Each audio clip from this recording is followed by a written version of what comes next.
2011 সালে মুক্তির পর জিন্দেগি না মিলেগি দোবারা শুধু বক্স অফিসেই সাড়া ফেলেনি, সময়ের সঙ্গে হয়ে উঠেছে হিন্দি সিনেমার অন্যতম জনপ্রিয় রোড ট্রিপ ছবি।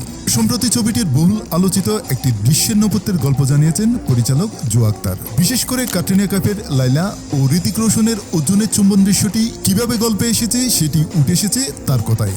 17 আগস্ট মনসুন ফিল্ম ফেস্টিভ্যালে জোয়া এই দৃশ্যটি নিয়ে কথা বলেন। দ্য হলিউড রিপোর্টার ইন্ডিয়ার অনুপমা চোপড়াকে দেওয়া এক সাক্ষাৎকারে তিনি জানান, লাইলা চরিত্রটি শুরু থেকে এমন একজন তরুণী হিসেবে প্রতিষ্ঠিত যে মুহূর্তকে উপভোগ করে, নিজের ইচ্ছে মতো সিদ্ধান্ত নেয়, কিন্তু চিত্রনাট্যে তার এই স্বভাবের যথেষ্ট প্রকাশ ঘটছিল না। জোয়ার ভাষায় লাইলা এমন একজন মানুষ যে মুহূর্তের মধ্যে বাঁচে এবং নিজের মতো করে কাজ করে, অথচ পুরো ছবিতে তাকে সেভাবে কোনো তাৎক্ষণিক বা আবেগপ্রবণ সিদ্ধান্ত নিতে দেখা যায়নি। তাই বিদায়ের মুহূর্তে এমন কিছু দরকার ছিল যা চরিত্রটির এই বৈশিষ্ট্যকে স্পষ্ট করে দেবে। আর সেখান থেকে আসে সেই চুম্বন দৃশ্য। ছবিতে দেখা যায় অর্জুন তখন লাইলার কাছ থেকে বিদায় নিয়ে চলে যাচ্ছে।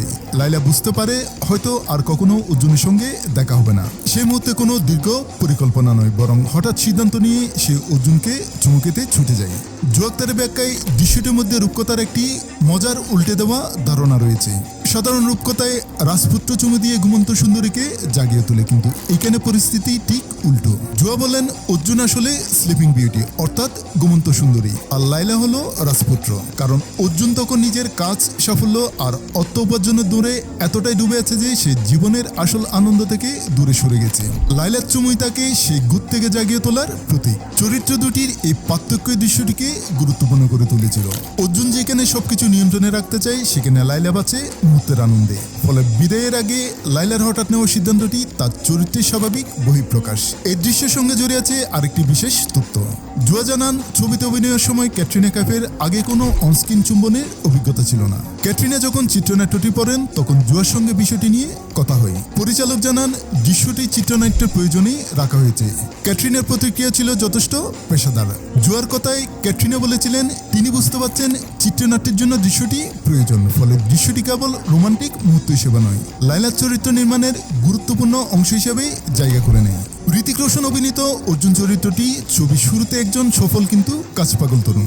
অর্থ, কেরিয়ার ও ভবিষ্যৎ পরিকল্পনা সবকিছুর হিসাব তার জীবনে এতটাই গুরুত্বপূর্ণ যে বর্তমানকে উপভোগ করার সময় নেই। অন্যদিকে ক্যাটরিনা লাইলা চরিত্র সম্পূর্ণ বিপরীত। সে স্বাধীন চেতা, প্রাণবন্ত ও জীবনের প্রতিটি মুহূর্ত উপভোগ করতে চায়। তাই অর্জুনকে বদলে দেওয়ার ক্ষেত্রে লাইলার ভূমিকা শুধু প্রেমের নয়, বরং জীবনের প্রতি অন্যরকম দৃষ্টিভঙ্গির প্রতিনিধিত্ব করে। সে চুম্বন দৃশ্যটি সেই পরিবর্তনেরই প্রতীক। লাইলা যেন অর্জুনকে বলে দেয়, জীবনকে শুধু ভবিষ্যতের জন্য জমিয়ে রাখলে চলবে না, বর্তমানকেও বাঁচতে হবে। ক্যাটরিনা কাইফ, ঋতিক রোশন, ফারহান আখতার, অবেদল ও কালকি কোচলিন অভিনীত ছবিটি তিন বন্ধুর কবির, অর্জুন ও ইমরানের স্পেন ভ্রমণের গল্প। রিতেশ সিধওয়ানি ও ফারহান আখতার প্রযোজিত ছবিটি পরিচালনা করেন জোয়া আখতার।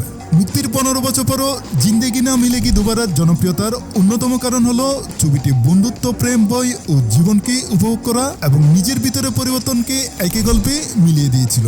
আর লাইলা অর্জুনের সে আকস্মিক চুম্বন হয়েছে ছবিটির দর্শকপ্রিয় মুহূর্তগুলোর একটি।